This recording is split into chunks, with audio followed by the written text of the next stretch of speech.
All right, we're here, week 5 of our series on the church, and this week comes with a news flash. The church has fallen. That's because the church is made up of fallen people. And so, maybe to begin your conversation today as a house church, it might be fun to just relate, in a playful way, some of our fallen nature by sharing maybe some embarrassing moments that you've encountered. I know for myself, one thing that I've found embarrassing is that in my life as a preacher, I try to spice humor in with the teaching that I do. And for some reason, I get more laughs by accident from things that I didn't plan on being funny than I do from my planned jokes when I usually get groans for those. So that's a bit embarrassing and frustrating, but that's just the way God made me as a preacher. So you'll have to put up with that when you are around me when I'm preaching.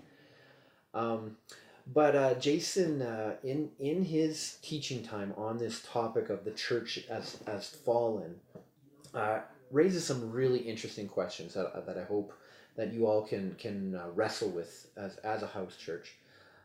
Okay, so first off, the first question is what's the problem with the church?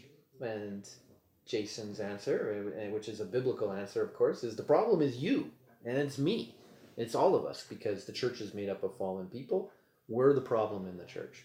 And so that's going to be a good time for you to kind of wrestle with, like, how do you live in that tension where you got fallen people making mistakes and failing to live up to their ideals, and how do we rely on God to help us rise above ourselves.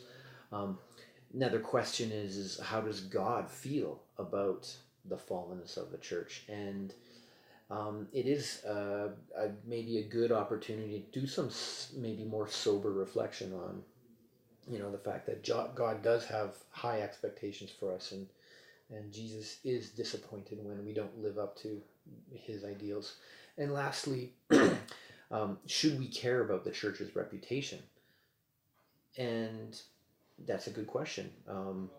In some ways, yes. In some ways, no.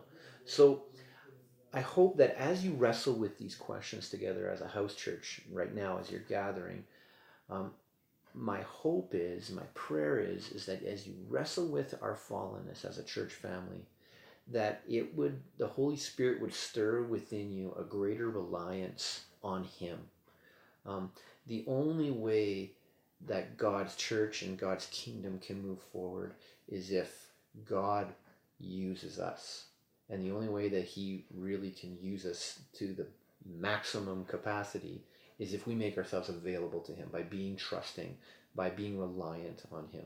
And so as you wrestle with those things, may God bless you and give you a new appreciation for just how great our God is and how much we need Him. Thanks.